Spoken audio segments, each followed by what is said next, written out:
I interviewed it was 197, I think now, homeless folk. And every single one, regardless of their age, and these were from 18 to 67, I would ask them, what is your biggest fear or concern? And every single one of them said, to be sick and to die alone on the street. And that was a fear they lived with because they were homeless and they didn't see in the future ever having a home. And so that really stuck with me, that we had to provide dignity and love. And then as I got into it, we needed to provide hospice care.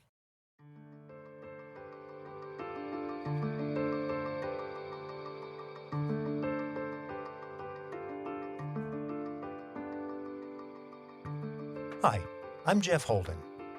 Welcome to the Nonprofit Podcast Network. Our purpose and passion is to highlight a nonprofit organization in each weekly episode, giving that organization an opportunity to tell their story in their words to better inform and educate the respective communities they serve, as well as provide one more tool for them to share their message to constituents and donors. Our goal is to help build stronger communities through shared voices and to both encourage and support the growth of local nonprofit organizations through podcasting. Thanks to our founding partners for their foresight in helping us transform the way conversations start. CapTrust, fiduciary advice for endowments and foundations. Runyon Saltzman Incorporated, RSE, marketing, advertising, and public relations creating integrated communications committed to improving lives. And Western Health Advantage, a full-service healthcare plan for individuals, employer groups, and families. Before the episode begins, I want to take a minute to share that we now have a website where you can sign up to get our weekly email updates on the latest episodes, transcripts to prior episodes, and see what else we have going on. Please be sure to register so you never miss an episode or any other important information we may have to share in the nonprofit space. You can find us now at nonprofpod.com. That's nonprofpod.com. Easy peasy. You'll also notice on the website a microphone in the lower right-hand corner. By clicking on it, you'll be able to leave me voicemail messages, maybe a question you'd like me to ask our guests, or just a comment on the program. I may even play your message in an upcoming episode. I look forward to more engagement with you as we continue to grow and better serve our nonprofit community. Thanks. This episode on the Nonprofit Podcast Network is one unlike any other. We're all familiar with the plight of our homeless population. There's a very hidden, dark side to being sick and homeless, and that is what happens when one becomes terminally ill.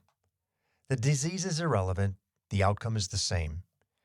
To die in squalor, on the streets, alone, is inhumane. We're told it's one of the biggest fears a homeless individual has. We're going to hear firsthand the very personal story of a journey that is emotionally difficult in many ways, is incredibly inspiring in others, and is the epitome of conviction, determination, and perseverance. It's the spirit and love for her grandson that prompted Dr. Marlene Fitzwater to embark on her journey to build Joshua's House, a hospice home providing dignity to the terminally ill homeless. Marlene Fitzwater, welcome to the Nonprofit Podcast Network. Thank you. We are so excited to have you. You have an absolutely incredible resume and the contributions you've made in so many ways, and you're still continuing to invest in our community. This is going to be just such a wonderful conversation, Marlene. The Health Communications Research Institute was founded in 1989 by you. For context, could you give us a high-level overview of what that organization is? Mm-hmm. It was focusing originally on communicating with populations that are sometimes hard to communicate with around healthcare disparities, healthcare issues. And we've done over the years a number of projects with a number of different populations, including American Indian tribes, the Black population, around cancer. So a number of different populations. We also did a whole series on pain management when that was an issue, and developed educational programs for physicians in working with patients who have pain. And so we've had a variety of different projects, but it's a nonprofit. It's always been about delivering information and education to as many people as we could about healthcare issues. And in its iteration today, what is it? What purpose is it serving today? Is it the envelope for Joshua's house? Well, it still has its basic mission and vision, which is improving communication to address disparities. And so one of the disparities we discovered a few years ago was the homeless population. And so that's its focus right now. And so we do a number of things besides Joshua's house. We also, again, do a lot of educational programs for physicians, for interns, and social work students, nursing students. So we're still doing what we were doing, but with a little different focus, and our focus is on the homeless.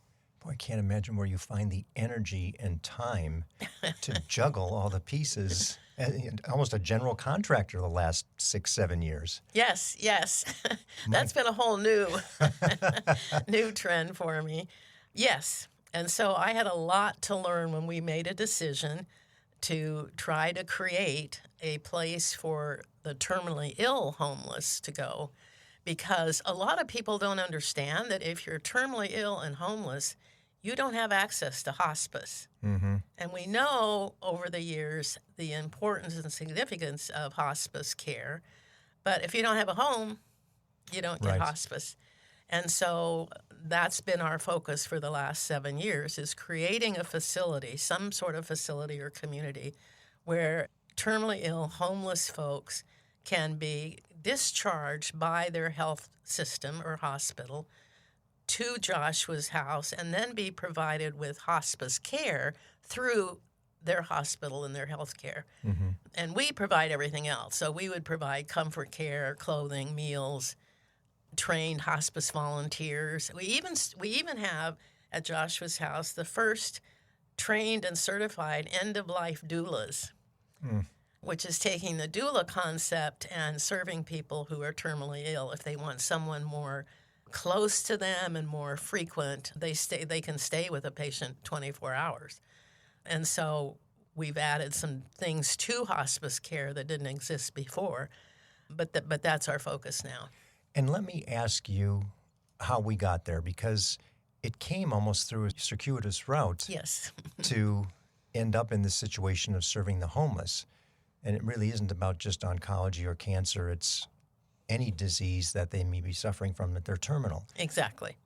But something near and dear to you caused this. Would you explain that to us? Yes. And I hope I can do it without crying. It's okay. We understand. I had a grandson, Joshua, who I was in the delivery room when he was born, and helped babysit him and take care of him when he was little. And as he got older, we kind of drifted apart, and so I didn't have contact with him for several years. And then he reached out, and we reconnected. And at that time, he was homeless. He was a young adult, and he was homeless because he had developed a drug addiction. But he was the smartest kid and the greatest. He was a poet. He was a musician. He played the guitar beautifully. He sang wonderful songs, very creative and imaginative. And this is kind of unique in that instead of calling each other all the time, he wrote these incredible letters. Nobody writes letters anymore. Right. And he wrote and would put in an art piece or a poem or something. And so we just started, and he was kind of in and out of jail, and, things happen. But we wrote to each other all the time and shared things. And he started sharing stories about other homeless people that he would encounter. And so I became kind of interested in this homeless population because I learned that I think a lot of people think they're all pretty much either addicts or alcoholics and just have never tried to do anything other than that. Mm-hmm. And what I learned from Josh, and then later from my own interviewing over 200 homeless people, the majority of people who are homeless got that way because usually it's because of a bankruptcy or somehow they lost their home or lost their job, something happened, a spouse died, and they became homeless. And once you're homeless, it's really hard to get out of that. And so I just learned a whole lot more about that situation. And then he started telling me about people he met who were terminally ill. They'd gone in to the ER and they were diagnosed as terminally ill with usually only a month or two left to live. And they had nowhere to go. So initially we were just talking about housing people, how we could help do that. And then because, as I said, earlier in my life, many years ago, when I first came to Sacramento to accept a position at Sac State, I started the Sacramento Hospice Association because my doctoral dissertation was about death and dying. So I started the Hospice Association here and was involved in that and had patients that I was their hospice volunteer. But then I'd gone on to other things since then, so that was sort of just something that happened back then. And I realized in talking to Josh that that's what they needed. They needed hospice care to help relieve their pain and to help relieve the suffering. And to give them some dignity, too, yes. Because what a horrible situation to be suffering and dying like that alone. Well, I interviewed it was 197, I think now, homeless folks. 200 works. And every single one, regardless of their age, and these were from 18 to 67, regardless of their age, their biggest fear, I would ask them finally at the end after talking about their health care and how they were doing and their housing need and so forth, I would ask them, what is your biggest fear or concern? And every single one of them said, to be sick and to die alone on the street. And that was a fear they lived with because they were homeless and they didn't see in the future ever having a home. And so that really stuck with me that we had to provide dignity and love. And then as I got into it, we needed to provide hospice care. Yeah, dignity and love only goes so far when you have no place to provide Or it. you're in extreme pain. Right. I had cancer, cervical cancer, and almost died. And I know the pain of the last days of that as you're, I didn't die, obviously, but Right. And we're very grateful for that. I am very grateful for that. So, yeah, there's a lot of pain control and just comfort and decent meals and volunteers who can do things for you, like write letters or read to you or play cards with you or something. And so that really became the dream and the hope and the vision for Joshua's House. And it's interesting, you were already going down that path prior to Josh's passing. Yes. And then what was the catalyst there? He died of an overdose on the streets of Omaha, Nebraska in 2014.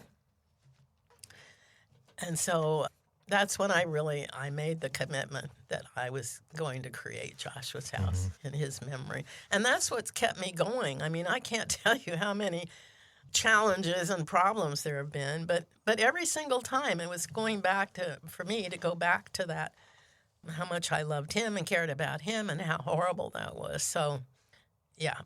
How beautiful you can build this legacy, though, and that you started it together. Yes. It was something that was born out of a conversation between you. Yes. With that understanding of compassion and dignity and love for the homeless. Right. What brought you to the genesis of, I'm going to build this house now in Sacramento? Because that's a lot of work. That's not communications. That's actually construction. It's a different sea, which is a lot harder to deal with. So I had to learn a lot about. I can only imagine. And some of the lessons I learned, I didn't know. I have 4 sons, and 3 of them live in Salt Lake. 1 lives here. And 2 of them, one's in law enforcement, but the others are all involved in some way with building, cabinet building or building. And I didn't know, nor did they, that California has the most permits and inspections of any state. Yeah, we might call that restrictive building process, right? Well, that, and it's very expensive. Right. I'm realizing it'll have cost me probably a little over $100,000 just for permits. Just in permits. And inspections. which I hadn't budgeted. I didn't think about. I didn't know you needed that. So I've learned a lot about that. I've learned a lot about work that contractors do and subcontractors do, who does what. I mean, all of that, and how to negotiate a decent agreement with folks to do the work. So I've learned a lot about, I hope I don't ever have to do this again, but I've learned a lot about the building industry. Well, we're going to talk about the expansion at some point. That comes up in a question here. Right. So we'll be looking at that. I think the sad part that people don't realize is Sacramento in the latest survey was roughly 6,500, 7,000 homeless people. 20 to 25% will die on the streets. Right. It's an amazing number when you think is. that's 1,600 people who will pass on our streets. And I think last year I saw a stat from, you were on the website, for 190 people passed away in Sacramento on the street. Right. And that's just not right. No, it's just not right. So you've got the project started. Tell us a little bit about what's happening. Where is it? What's going on with it? And we'll get into some of the details of the operation in a second. Okay. Well, we started about 7 years ago with a building on North C Street. And it's an incredible, I fell in love with that building the moment I saw it. You know, it's hard for a lot of people to say you fell in love with a building on C Street. I know, but it's an incredible building. And so it was for sale. And also at the same time, the women's roller skating group rented it for a little over $4,000 a month, and they used it for their use. On Saturday night, they did their roller skating thing because it was just a big empty building. No, it wasn't broken down into segments or anything. It was just a big empty building. And so I was able to purchase it and keep them there, roller skating and using it as we begin to develop it. Nice to have a tenant as you're working on the process. Yes, it was very nice because it covered my monthly payment. Yeah. And they were great to work with. And so started with that building. And, of course, it was almost 100 years old. And so there were a lot of issues about the structure and what would need to be done and all of that. So I had to bring in different architects and different people to look at everything. I have to also say that at the beginning of this, one of the first people I met with to support the project was Jeff Harris, who was a city councilman at the time. And I always tease him because I remember going in and sitting down in front of him and he having this very stern look like, okay, tell me what you want. I can tell you no, and we'll be done. And I started telling him about Joshua's house, and pretty soon I see tears in his eyes.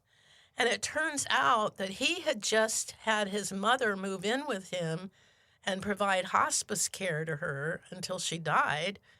And he said, I never thought about that if you're homeless, you can't have hospice care. It never occurred to him. Very aware of the homeless problem and very concerned about it, but hadn't made that connection. And so from that point on, he was a huge supporter. And if that isn't testament to there are no coincidences. I know, right? I know. And the only reason I did it, there is an organization in Salt Lake City called the In Between, and they started a hospice house for the terminally ill homeless probably a year before, and I learned a lot from them. I went there, I met with them, I got a lot of information, and kind of learned about what they did that worked and what they did that didn't. And one of the things they did that didn't work was they didn't meet with the city council, they didn't meet with the mayor, they didn't until they were ready to open. And then they went and presented it, and they didn't open for another year. Ooh. And they had to carry all that expense. Yes. And so I was like, okay, I'm going to start there. And so I met with Darrell Steinberg in November before he took office. I met with several of the city council members and had them know about it and be supportive of it before I actually moved forward. And so I think that was one of the issues. And then I'm trying to think if there were any other issues, but I think it was just as we went on. And that building on North C Street was a historic site. On top of it.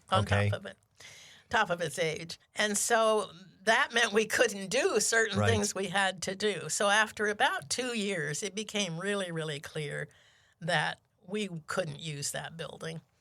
And so I'm going, okay, we've got this building. And 2 months before that, the roller skating group moved out. They got a building There donated goes your to them. rent. So it was like, oh my God, I have this debt, and what are we going to do? And so I put it up for sale, and in 2 weeks, we sold it. Wow. It's still sitting there empty, but the people who bought it, I think their plan is to create a kind of a kitchen thing that provides meals to restaurants. They've been in that process of developing that over the years. Okay. But to have sold it in 2 weeks, and I lost only a total of about $200,000. So, and then the other thing that happened in meeting with the city council and the mayor, I got introduced to Nick Abdus, who is a land use attorney, incredible attorney. And he stepped up and volunteered. And I've had his legal services for all these years. And I can't tell you how many hours and how many issues he's dealt with. Amazing guy. So it was like coincidence, that meet these people who became such key players in all of this. So then we started looking for other property, and we really couldn't find anything that would work. And then I don't remember exactly. I think it was through Darrell Steinberg that the city got kind of involved with us looking for property. Mm-hmm. And Jeff Harris said the city owns a little over an acre of property just off of Northgate and on Larchwood Avenue that's been sitting there empty for years. And it's completely vacant. There's nothing on it. And we're going to lease it to you for 25 years, renewable for another 25 years, at no rent. We just pay annual property tax. Wow. So we had to sign that agreement immediately. Yes. So we had the property, and then Nick actually shared that they had just brought someone on his dad's property to help run their business, who they bought a trailer. And it was a beautiful trailer, and they put it on the property, and it worked really great. So we said, why don't we look at that? So we started looking. We looked at trailers, and then we decided manufactured homes would be better because we could have them manufactured ADA compliant to help people who weren't mobile. Sure. Well, especially in that state, if they're coming in hospice already, they're not going to be very mobile to begin with. Right. And so ended up connecting with a factory in Arizona that creates manufactured houses, and we're able to, over time, purchase 6 of them. And they're ADA compliant. They're 3-bedroom each, and they each have a kitchen, a laundry room, bathroom, living room, and dining area. And so everything that people need to live comfortably. The rooms are good size, and so we knew it would work. And so we purchased 6 of those. They've since been in storage, which I have to pay for every month, and insured, which I have to pay for. So the longer this has taken, there's been that added expense. Well, you had this unfortunate circumstance called COVID that got in the way of your process. Exactly. And as you know, California really shut everything down. Right. So thank goodness the factory in Arizona has accommodated us by storing them safely, and we'll transfer them here when the foundations are ready. Okay. So we finally, and then it was just all, as I mentioned, all the permits and inspections that have had to happen for everything, because turned out the soil on the property wasn't sufficient. They've had to bring in new soil, and then discovered that the sewer line and the water line in the street in front, where the front entrance will be, had not been placed properly by the city in years past. We had to correct that. That's why that was such a big deal on the website. I didn't quite understand, but I saw that video on the website. And it didn't have... What's the big deal about a water line and sewer line? Because it was going back and forth with the city about where it should be, since it wasn't in the right place, and how to do it right so it could connect to the houses on the property. That took, I don't know how many months. And then also discovered there were no manholes, so we had to have manholes created, which I didn't know they weren't just in supply somewhere. You actually have to have them manufactured. Who knew, right? So that whole process has taken forever. But now that's pretty much all done. There's still a little bit of finishing up on the property. And now we're ready to bring in a new contractor who will lay the cement for the drive-in and the sidewalk and all of that and get ready to bring the houses in, get the foundations ready and bring the houses in. So they're looking to kind of do all of this through the rest of October and November, and as I mentioned, open late November. And as we speak, this is mid-October. Right. So you're maybe just a month away from this dream being realized. I'm hoping. For real, for real. For real, for real. Yes. That's exciting. It is exciting. Yeah. I can only imagine over the 7-year process, you finally get to see it come to fruition.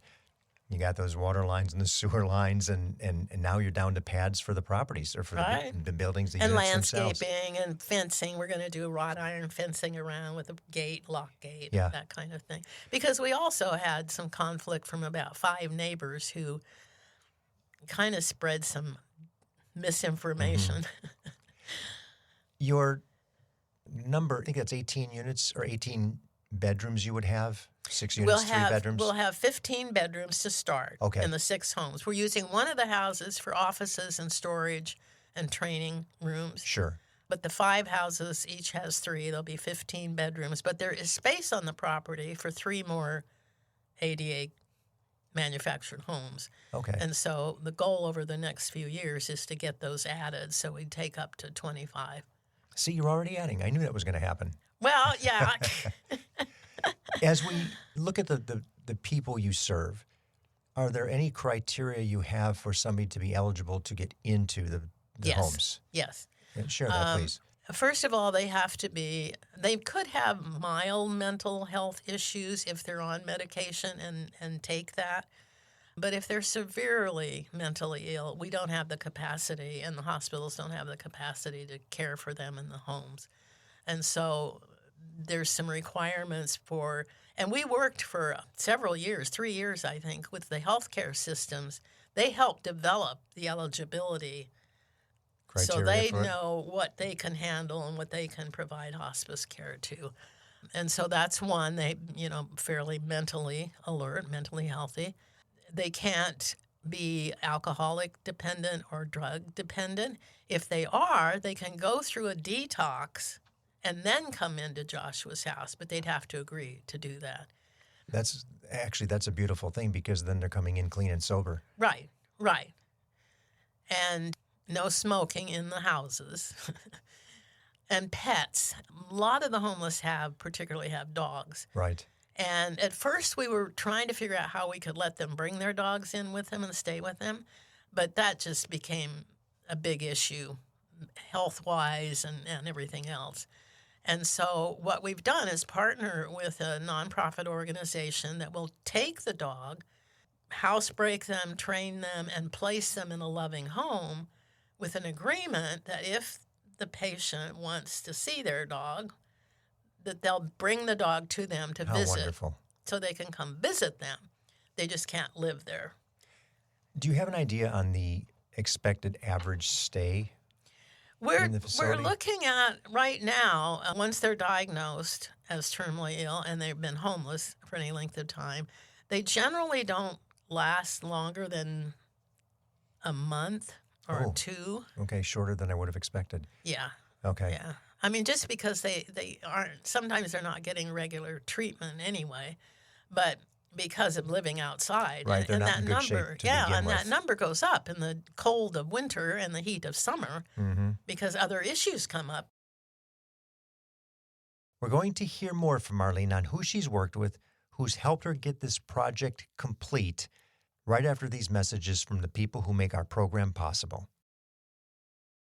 I was in the media business for over 35 years and had the great privilege of working with Runyon Saltzman, RSE, Marketing, Advertising, and Public Relations. We collaborated on many different campaigns, but their commitment to the nonprofit sector hasn't changed since their founder, Gene Runyon, started the agency. Over many years and many campaigns, Runyon Saltzman has been committed to improving lives by tackling California's most challenging issues. Guided by research-informed strategies and insightful, creative solutions, RSE develops innovative communications campaigns that raise awareness, educate, and reduce stigma in diverse communities throughout our state and beyond. To learn more about RSE, visit rs-e.com.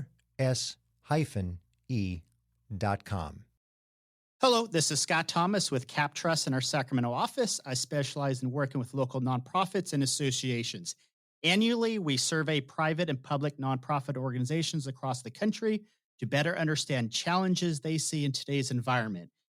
In our more recent survey, we heard concerns about proper board governance, mission-aligned investment, and how to implement alternative investments.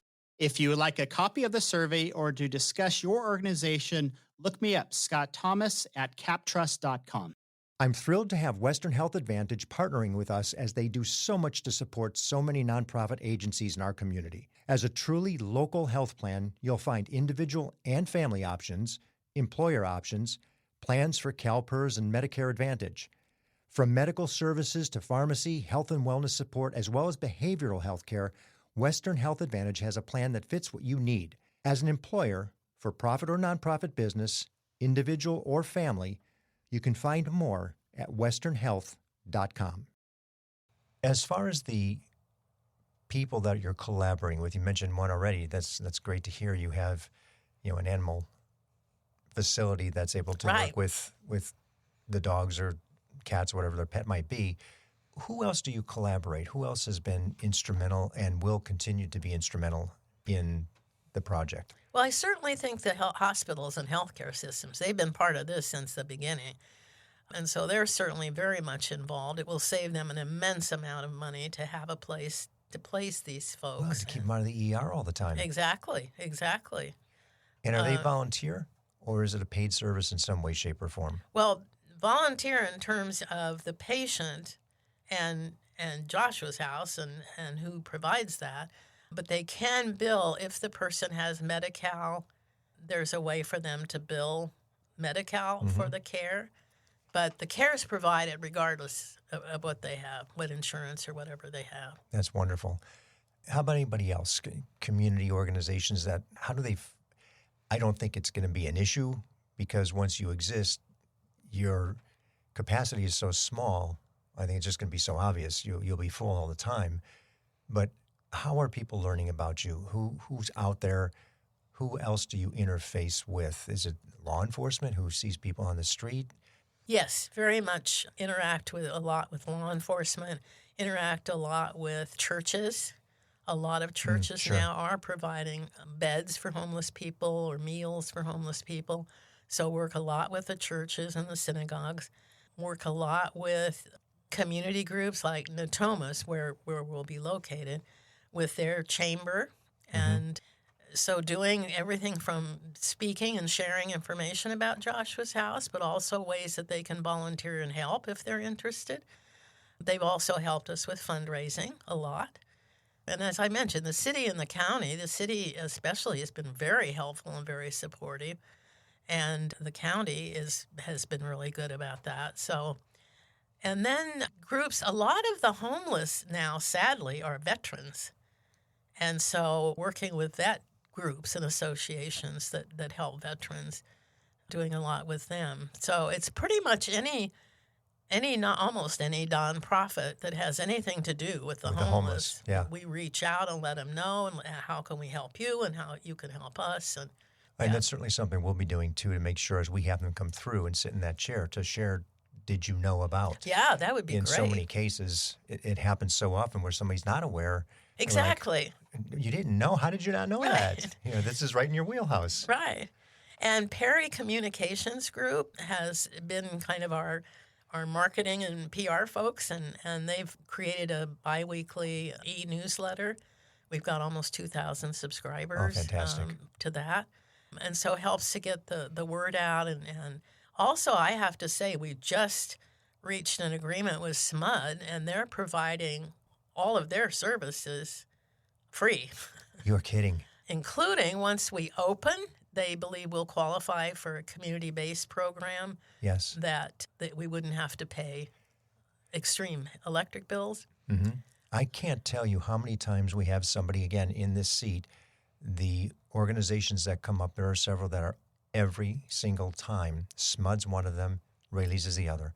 Yeah. We just hear so many times, well, one of our big supporters in some way, shape, or form, not always monetarily. Right. As in SMUD, it's not monetarily directly, but it certainly is on an expense side of things. Right.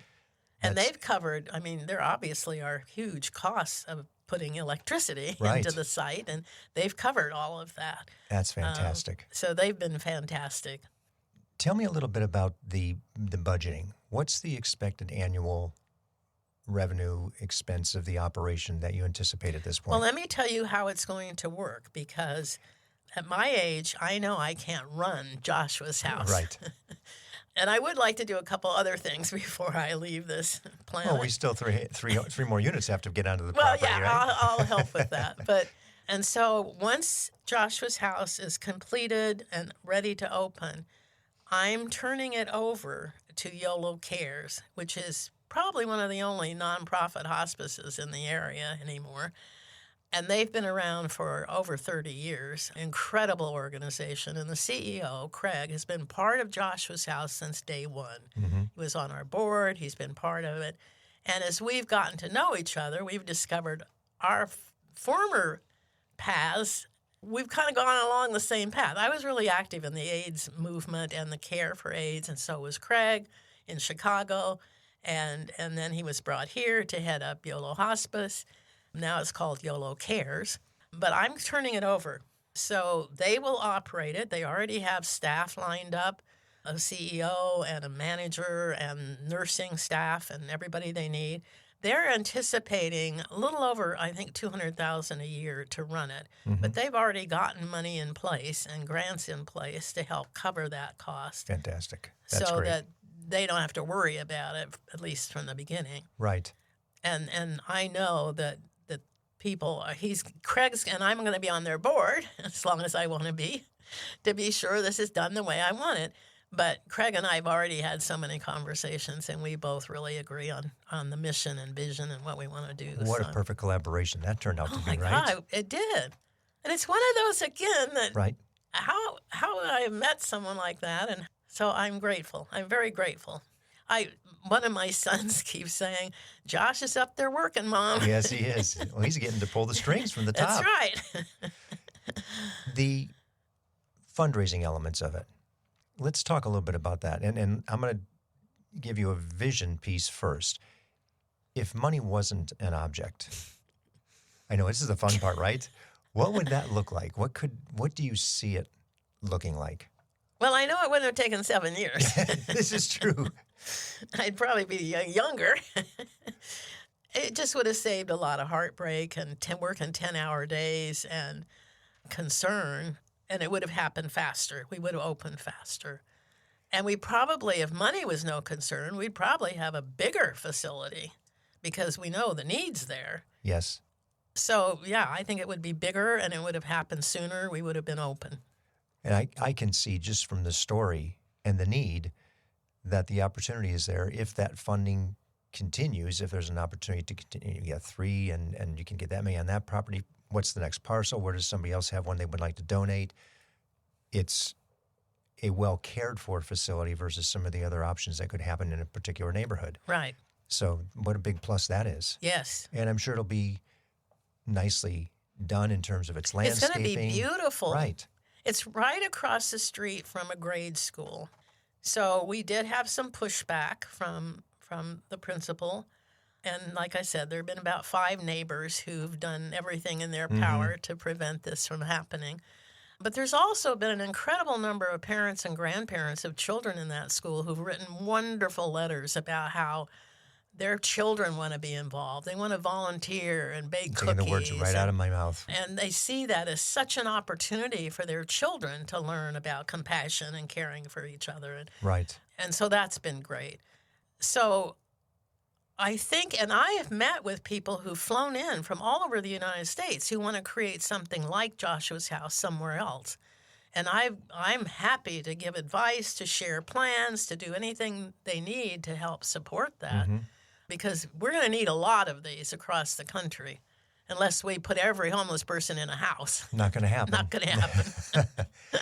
How about greatest need today? You're just about to open. You have to do a little bit of anticipation on this one because you're not there yet. But what is the greatest need? Since we're talking to a lot of people with this concept through the podcast, what would you say? Well, the greatest need right now, unfortunately, is about $1 million to finish this up and get everything open. And then as we move forward, I think trained hospice volunteers will be immensely helpful with more facilities or more trained end-of-life doulas. Because these people, their families aren't there for them. Even if they, and the majority of homeless people were born and raised in Sacramento. I know there's been some talk about, people are coming in here from somewhere else, and I haven't seen that. The majority of people I've interviewed and talked to, they were born and raised here. They may have gone off and done something in their adult life. And come back. And then come back, yeah. Yeah, so I think future need, help with raising money. I'm sure they'll continue to need help raising money to just provide. We're going to have to provide clothing, all their bedding.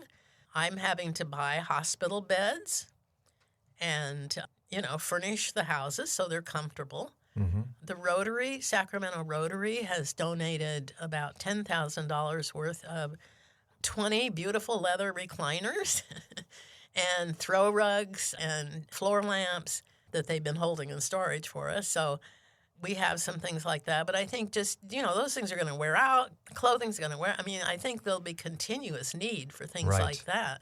Yeah, that's just that a maintenance part of the operation. Exactly. Yeah. Well, if people are interested, where do they go to learn more about the operation? I would say our website. We try to give all the information on our website about not only current things that are going on, but we have, as I mentioned, an e-newsletter that goes out every other week. And can you subscribe to that on the website? Yes, it's free, and you can subscribe to it. We have blogs. We have letters of support from key people like Doris Matsui. And oh, wonderful. She was kind of our initial campaign leader. A cheerleader, catalyst for you? And so that's all on our website. So it's www.joshuashousehospice.org. Okay, and we will put that in the show notes too for anybody. If you're looking on your phone, you can click right through and get to the get to the website. Dr. Fitzwater, you are truly an amazing human being. And I'm sitting here, I can only imagine how disarming you were to so many people as you came with your cause. this powerhouse of a little tiny woman who's coming in and saying, no, we're going to get this done. We're going to get it done. I mean, how do we say no? Your work in the field of cancer alone is a lifetime of service. That is huge. Your Communications Institute and provision of what you were doing with the original nonprofit is a lifetime for some people. And here you are starting yet another operation. I have to say, one of the things I'm really proud of is we created the Mother's Wisdom Breast Health Program for Native American women who would not go have a mammogram and would not seek prevention because they didn't think that was what they should do. Culturally not appropriate. Yeah, it was culturally. And so I partnered with an American Indian woman who taught me a lot about tribal beliefs and about that culture.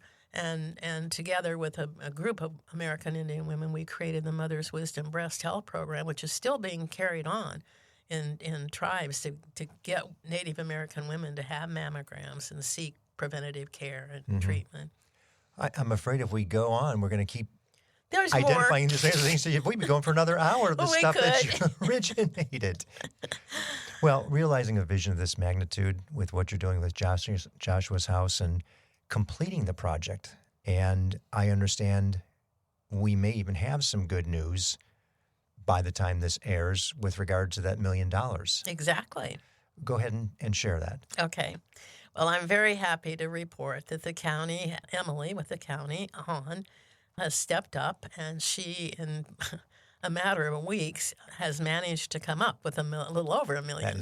That is so cool.